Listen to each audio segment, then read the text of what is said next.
जी साथियों नमस्कार। आज की क्लास में बीएसटीसी जून वाला पेपर लेकर आया हूँ। आपके इस क्लास से हूबहू क्वेश्चन छपेंगे तो क्लास को पूरा जरूर देखेगा। तो आइए दोस्तों स्टार्ट करते हैं आज की क्लास। कि निम्न में से कौन सा त्योहार है श्रावण मास में नहीं आता है। निम्न में से कौन सा त्योहार है श्रावण मास में नहीं आता है।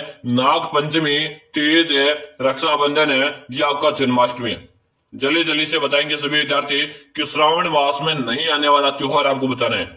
और काफी अच्छा होना दोस्तों, बिल्कुल सही बता रहे। हाँ, शानदार शानदार, सभी के कमेंट आ रहे हैं यहाँ पे और सबके मैं कमेंट देख पा रहा हूँ। बिल्कुल सही बता रहे और सभी विद्यार्थी यहाँ पे बता रहे कि कृष्ण जन्माष्टमी ना गुरु जी, कृष्ण जन्माष्टमी है ये आपके श्रावण में नहीं आती भाई। ठीक है ना, कृष्ण जन्माष्टमी आपके श्रावण मास में नहीं आती है, यानी कि आपका ऑप्शन डी बता रहे ना, बिल्कुल सही है। डी ऑप्शन अगर आपने भी बताया आपका राइट आंसर है। अगला प्रश्न पे बात करेंगे। प्रश्न आपसे पूछा, कौन से बोली साहित्यिक मारवाड़ी कही जाती है। कौन सी बोली साहित्यिक मारवाड़ी कही जाती है। डिंगल है, मेवाड़ी, पिंगल है या आपके वागड़ी। इस प्रश्न को भी आप स्टार लगा लीजिएगा। दोस्तों मैं जिस प्रश्न को स्टार लगा रहा हूं आप इसे कॉपी में नोट कर लीजिएगा, क्योंकि मैं जो प्रश्न करवा रहा हूं इसमें से आपके 8 से 10 प्रश्न आने वाले दोस्तों। तो आप क्लास में एंड तक बने रहिएगा, एक भी प्रश्न आपको नहीं छोड़ना है। बिल्कुल शानदार, सभी के कमेंट आ रहे हैं यहाँ पे कि रोज डिंगल को लिख दो। किसे लिख दो? डिंगल को लिख दिया जाए। ऑप्शन आपका ये बता रहे ना, ऑप्शन ए बताने वालों का राइट आंसर है। अगला प्रश्न आपके सामने, किसानों का प्रेरक गीत है जो खेतों को खेती आरंभ करते समय गाया जाता है। बताएंगे किसानों का प्रेरक गीत है जो खेती आरंभ करते समय गाया जाता है। तेजा गीत है, कामन गीत है, पपैयो गीत है या आपका जोरावा गीत। बिल्कुल शानदार, यहाँ पे सभी का कमेंट आ जाना चाहिए भाई। बिल्कुल सही है, कमेंट आना स्टार्ट हो चुका। क्यों जी, तेजा जो गीत होता है ना, जब फसल बोता है किसान है तब गाना स्टार्ट कर देता है तेजा जी का गीत। ठीक है, जो भी विद्यार्थी यहाँ पर से बता रहे ना, सॉरी ए बता रहे हो ना, ए बता रहे जिन विद्यार्थियों का राइट आंसर है। अगला प्रश्न देखिएगा। प्रश्न आपके सामने आ चुका कि काल वैल्यू का सबसे अधिक आकर्षक प्रेम आधारित युगल नृत्य कौन सा। अब आंसर दो, काल वैल्यू का सबसे अधिक आकर्षक है प्रेम आधारित युगल गीत कौन सा। सांगरिया, वागड़िया, पनिहारी या आपका हिंडोनी। तो बिल्कुल शानदार, यहाँ पे कमेंट आ रहा कि सांगरिया को लॉक दो।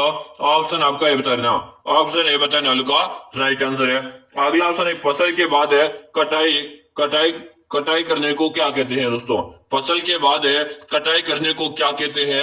नड़ाई कहते हैं, कोखान कहते हैं, कुटाई कहते हैं या आपके लावनी कहते हैं। यानी कि फसल की जो कटाई की जाती है ना, उसे किस नाम से जानते हैं? हमारे गांव के जो विद्यार्थी जुड़े हुए हैं ना, उनको इस तरह के शब्द आसानी से आ जाते हैं कि मुझे फसल को काटने का मतलब उसे लावनी कहते हैं। क्या कहते हैं हमारे गाँव में उसे लावनी कहते हैं मुझे, और मैं लावनी को लॉक कर रहा हूं। ठीक है, ऑप्शन आपका डी यहाँ पे राइट आंसर है।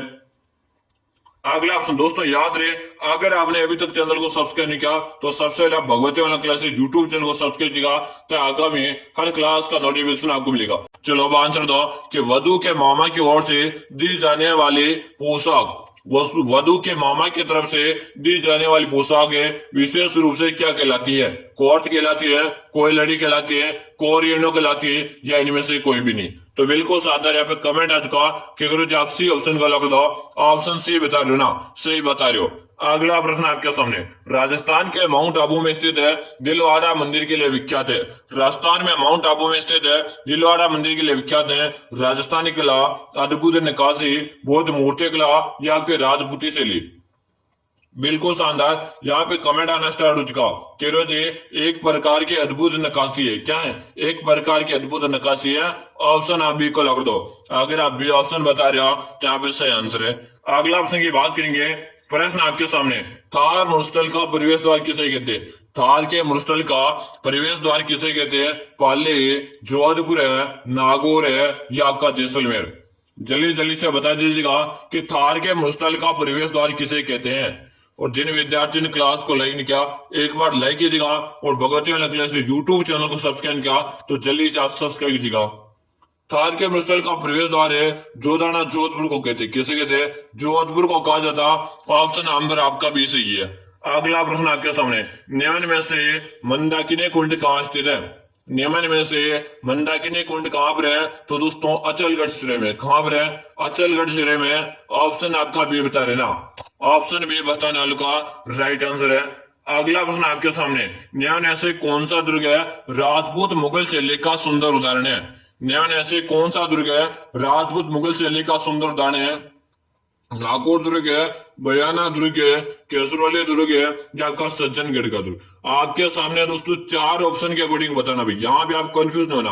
आपको जो चार ऑप्शन दे रखे हैं इसी चार ऑप्शन के अकॉर्डिंग आपको इसका आंसर देना है। बताओ, बिल्कुल नागौर का दुर्ग। गुरु जी किस दुर्ग को लॉक कर दो? नागौर का दुर्ग है। ऑप्शन आपका बता रहे ना, ऑप्शन है बता नालू का राइट आंसर है। अगला ऑप्शन, ग्रासा जनजाति में घंटी किसे कहा जाता है? ग्रासा जनजाति में घंटी किसे कहते हैं? चगला, हाथ की चक्की, तेज कमान है, या आपकी पूजा की घंटी? ग्रासा एक प्रकार की जनजाति है। ग्रासा आपके सिरो जिले में सर्वाधिक निवास करती है। कहां पे? सिरो जिले में सर्वाधिक निवास करती है। वो ग्रासा जनजाति में जो क्या दोस्तों, हाथ से, क्या दोस्तों, हाथ से आटा बनाया जाता है। क्या दोस्तों, हाथ से आटा बनाया जाता है। आटा बनाने की एक प्रकार की जो चक्की होती है उसे घंटे कहते हैं, यानी कि गट्टी। क्या कहते हैं उसे? गट्टे के नाम से जानते हैं। ऑप्शन आपका बी रहेगा। बिल्कुल, अगर आपने बी कमेंट किया तो सही आंसर है।